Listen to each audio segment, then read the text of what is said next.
It's great to be back here. Great to be here. I was telling Christian, I remember 5 years ago, sitting there at lunch or dinner with Christian Basin, and we had our GovLab at Deloitte, and Christian said, wouldn't it be great if we got together the different innovation labs once a year and we just talked about things and we said best practices? There's like 4 or 5 others around the world. That would be an interesting thing. And now look at this. This is the most amazing thing to partake in. It feels like a family reunion. I know so many of you. So I want to talk about how to turn wicked problems into wicked opportunities and what I think the role of government innovation labs could be in that. So let's start off with a wicked problem, which is malaria. Malaria kills 1 child every 30 seconds. It's been around for, 12,000 years. We've had multiple attempts over the years to eradicate malaria, and multiple attempts have actually failed to do so. Now, Bill Gates calls malaria the second biggest killer in the world, one of the greatest opportunities the global health world has ever had. Okay, he's talking about a wicked problem in that way. And he's putting his money where his mouth is. The Gates Foundation has invested $2 billion towards eradicating malaria. And Bill Gates will actually say he believes malaria can be and will be eradicated within our lifetimes. Now, why would he say that? Well, deaths due to malaria in 2000 were close to 1 million. Within the last decade, they've dropped by 47%. Now, for those of you who work on big, wicked problems, that's an amazing, amazing statistic. And so how did they do that? What are some of the lessons from this amazing success with malaria? Well, we've looked into this, and the malaria reduction has a number of characteristics that we see in a lot of these more successful, what we call solution ecosystems. So the first one is a broad mix of players. Many, many different players in the public, private, nonprofit sector, technology sector, and so forth were involved. There's an ecosystem integrator, an integrator or integrators in this case who help bring the organizations together. You had an innovation engine. The innovation engine could upend the status quo and break old trade-offs with new solutions. Innovation is all about breaking trade-offs and constraints. You had market incentives involved to drive those innovations. And then you had a portfolio of interventions. Rather than kind of a one single silver bullet, there was a buckshot approach, more for this. So let's look at actually how this happened with malaria eradication. First, you look at the players. A whole variety of players. You had governments involved, Gates Foundation obviously involved. You also had private sector. ExxonMobil put in over $120 million over time into malaria eradication. Why? They have a lot of their employees in Africa where this works. You also had integrators. In this case, 3 different integrators, Rollback Malaria, Malaria No More, which is based here in London, and MGG Alliance, and those were bringing together a lot of these players and playing a leading role, as Charlie said, in kind of the social movement aspect of eradicating malaria. Then you had a variety of these interventions. And you had innovation engines. So the innovation engine is really key for most of these. So you had this rapid, low-cost diagnostic testing. What that did was they found a way of testing for malaria for under $1, about 50 cents per test. And it could be done in literally a minute or two. And that resulted in over 200 million people getting tested who had never been tested before. And then again, the portfolio of interventions, you had marketing campaigns and so forth, and market incentives. Between the Gates money, between the UN, governments and so forth, there's a lot of money to create a market out there for solutions to malaria.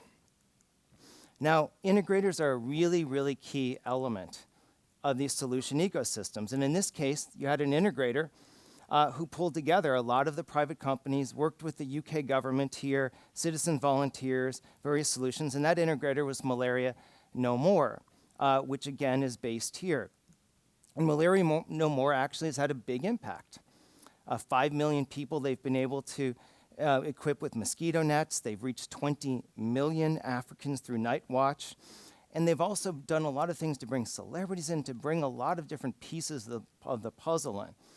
And in the case of the malaria ecosystem, they were one of several of these organizations that did a lot of that, building the ecosystem together. Now, the kind of ecosystem approach that we've seen in solving the malaria problem, we're seeing this in a lot of different areas, whether it's water, whether it's reducing food waste, and a lot of areas, because the landscape of societal problem solving has changed dramatically over the last 10 years, and I think a lot of you are a reflection of that. So how have they changed? First of all, governments have been facing these big fiscal challenges, as you know. Citizens are expecting a lot more at the same time, so you've had this gap between what citizens are expecting, government's ability to actually solve the problems. But fortunately, a whole new universe of problem solvers has stepped into that gap. And that's everything from social enterprises, and there's now millions of social enterprises around the world. It's technology companies, it's double and triple line businesses, and so forth. And then you've had technology, which is creating a supply shock. Essentially, the cost of starting an enterprise and scaling it now is much less than it ever used to be because of cloud computing and because of mobile computing and so forth. So you're seeing a lot of these solutions that previously might have taken many, many years to scale, can scale up to millions of people in a short period of time. Talent. I've spoken now at 16 business schools, over 1,700 business school students in the last 2 years, and I always ask them the one question: how many of you want, and these are Ivy League schools, some of the best in the world, how many of you want to go into a job where you actually are able to have a social impact, where impact and purpose is a main part of your job? 85% of them raise their hand. At most business schools now in the US, the Social Enterprise Club is the most popular club at the school. None of that existed just 15 years ago. So you have this massive increase in the supply of the top talent in the world moving into societal problem solving. That's a big deal. Businesses looking beyond the bottom line, that's double and triple bottom line businesses. And then you've got these markets for social goods are rapidly coming up. So social impact itself is actually becoming something that people will pay for. So you've got markets that are being created around actually solving these problems. So that's why we're seeing some of these changes. Let's look at another area. Let's look at water. 750 million people lack access to clean water, 1 in 9 people. Now, just like with malaria, we're seeing a whole ecosystem evolve around dealing with the water issue. We're seeing governments involved. We're seeing a lot of investors who are just focused on the water area because, again, a problem can also be an opportunity. We see a lot of companies involved. Why? Because if there's a lack of access to clean water, they can't expand in the developing world. And then you've got innovation engines, where we've got some incubators and hubs around coming up with solutions to the water problem, and the academic institutions, so the full ecosystem around. But there's a problem in the water area right now. And what's that problem? It's that it's no one's job right now to pull all of these organizations together. There's really no one playing that role of integrator of the ecosystem in the same way that we saw with malaria eradication. And in general, around some of these areas, what we lack is organizations that can be a collider of people and not atoms, that can provide all these platforms for problem solving, can prime the market and catalyze new markets in this, coordinate the interventions. This is a big thing that's missing today within a lot of these problem solving ecosystems. So my question today to you is, why not you? Why can't you play that role?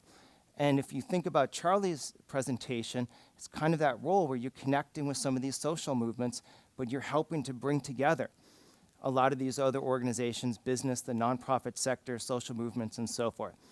So let's, because I think the question is, what's a bigger problem today? Do we lack innovative ideas or an ability to actually connect organizations together, execute these ideas, and scale them?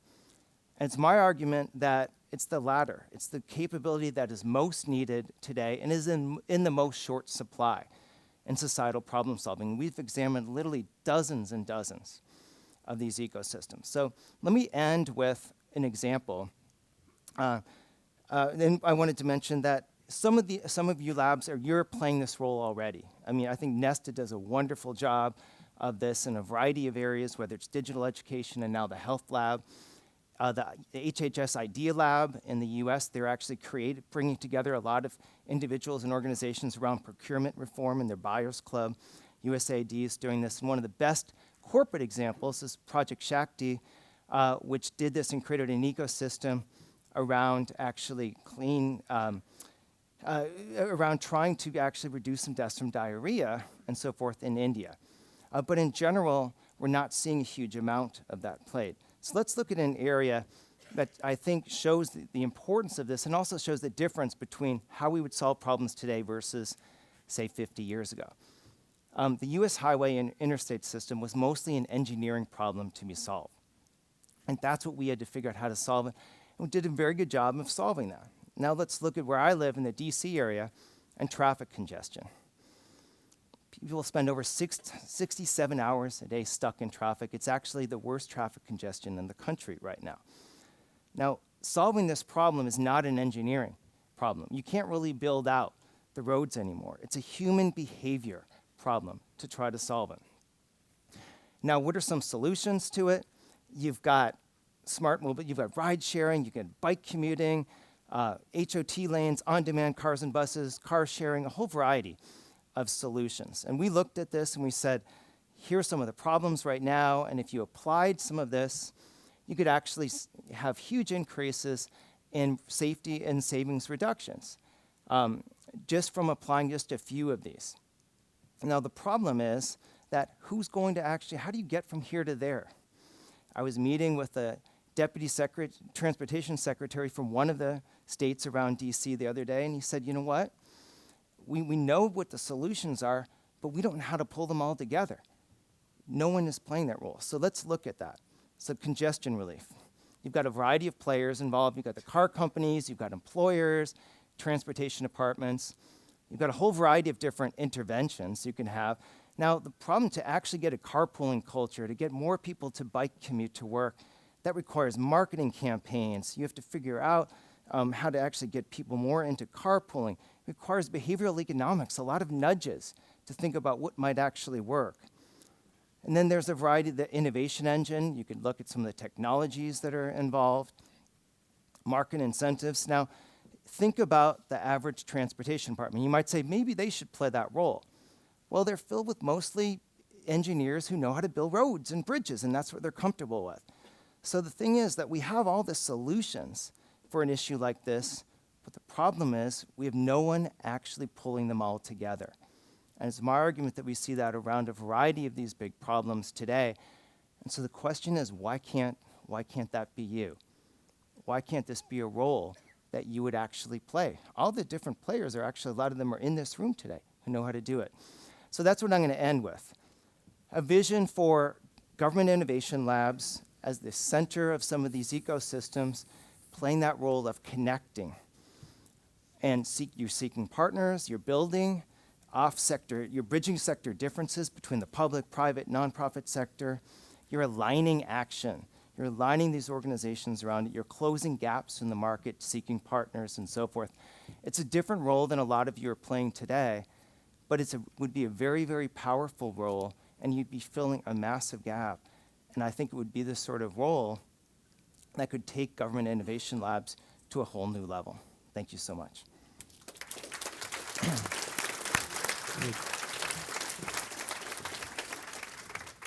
Thank you, Bill. That was great, as expected. We're gonna crowdsource the questions and the ideas because we'll know we'll get better questions that way. But why don't I warm us up and kick us off?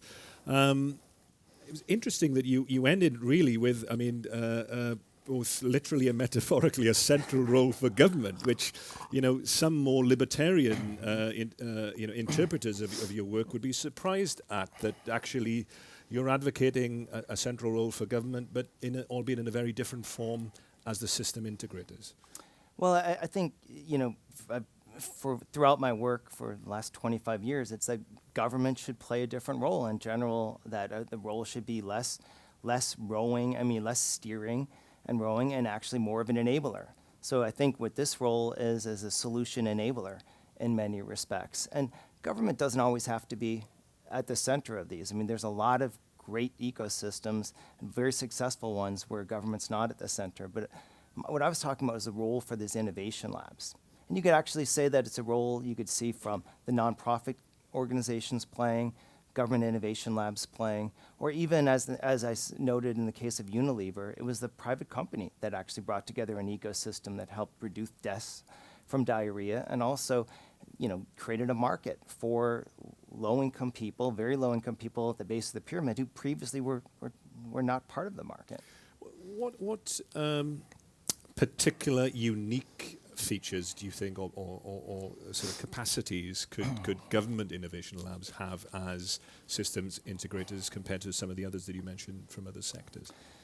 Well, I actually wouldn't be exclusionary in that. I mean, the Future of Fish is a great example of an organization in the nonprofit sector trying to actually play that role in many cases, certainly around the future. But I do think that in this case, what we're missing is, because governments are so siloed in so many ways, and they see this is what our job is, and it's been our job we're missing those organizations that can go within government across some of those silos and can connect very, very well on the outside and to other government agencies and pull some of those systems together on the inside and the outside of government. Great. Well, we like to have calls to action in conferences. We've had one very early in the afternoon here. Can we plug this coordination failure in so many of the ecosystems of the challenges that we're dealing with? Let's throw it open, in the spirit of open innovation, to the room. And we have a question here. Dr. Hiba Al-Ali, advisor to the Minister of Social Affairs in Saudi Arabia. Actually, this is the role that we are thinking of taking up in Saudi. My question is, any pointers to some potential pitfalls that we need to be aware of and avoid?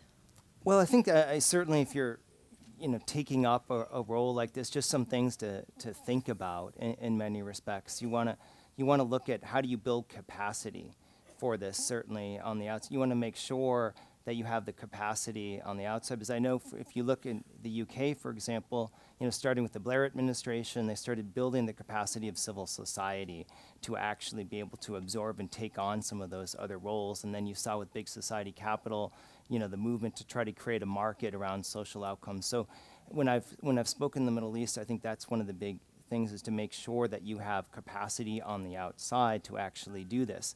I think another big challenge is think about the role of business. So first of all, in a lot of countries around the world, business, it's not considered a role to actually get involved in societal problem solving. That's not part of the culture necessarily. We're seeing that movement is pretty strong globally, but it's much weaker in parts of the world. And we also find that in parts of the world, the trust of business and what their actually intentions are and so forth is very low in this area. And so you have to make sure everything's very transparent in the interactions and start to kind of build that trust from the wider population fairly slowly and in a very deliberate way. Great. Let's see some more hands. Hi, I'm Sean Lowry, the director of the START Network. It's a consortium of NGOs. What about distributed cultivation? I mean, is it necessary to have one cultivator, or can you have many? No, I mean, as I showed in the example with the malaria, there's actually, what we can identify 3, pretty significant integrators in that overall system, which actually worked pretty well for a problem that was that difficult. But I do think that it's important to have someone who can at least try to convene a lot of these players together and play that role of trying to align them towards a certain direction. No, but it doesn't have to be necessarily just one, and there's a lot of great things going on in terms of kind of distributed problem solving at the same time. But a lot of these, these are going to take time solving a lot of these problems, and so you're going to need organizations who are in there kind of for the long haul, I think, that can stick around and cultivate those relationships and keep everyone kind of moving in that direction. My name is Carrie O'Connor. I'm the Chief Innovation Officer for the City of Austin, Texas. Which and I used to live there for decades, so we would love to have you come back. South I- by I- South by in I March know. is a great time for another one of these talks, I'll and be we've back got in water problems. September and October. Yeah. So we'll see. So Yes. the innovation office in Austin is new, and we have been finding ourselves at the center, being the connectors. A lot of people want to reach out to us and pull us in, and so I guess my question for you is, practically, what does the lab as an ecosystem connector look like? What are those tasks? What are those assets? What are those things that we would do day in and day out from this conceptual vision? And I guess because we're still forming our business model, and what technologies do we need to have? Like, what are some granularity on that vision of government as a connector? And what are those assets inside of government that are still valuable? So by the way, congratulations on getting that role. I was talking to the city officials a lot when they were envisioning the office and everything else. So it's a terrific role. And you know what's great about Austin is it has a very strong business community. It's actually fairly young, a lot of the companies there, but they're involved and they're dynamic and vibrant and so forth. So you have a lot of pieces that work pretty well with also a lot of philanthropy right there. And so I think the key thing is to identify what are a couple big challenges. I tell you, after having lived in Austin and I could not leave my house after 7:15 in the morning on 2222, or else I couldn't get anywhere. So traffic congestion is a huge problem. So you identify those and you start identifying a lot of the different players. I would actually start building this out over certain problems. And then you could start creating those models and replicating them for other areas, right? And so, you start with something like traffic congestion, you start with one of those areas, and then you start saying, what's the ecosystem of players we need? Who are the employers we can get involved? What are the different technologies? How do we get different governments involved? And I think then you start creating a model around it. But I always advise governments and nonprofits in this that don't do this theoretically around just mapping the overall ecosystem. It has to, because they all change, and they change fairly dramatically depending on what the problem is you're trying to solve. So that would be my main point. Apologies, we've actually run out of time, but Bill is already taking invitations to speak elsewhere as a sign of a great speaker. Yeah, so see him in the break. But apologies, but let the conversation continue afterwards. It's been great, and handing over now. But please show your appreciation to Bill. We're very grateful to have him here.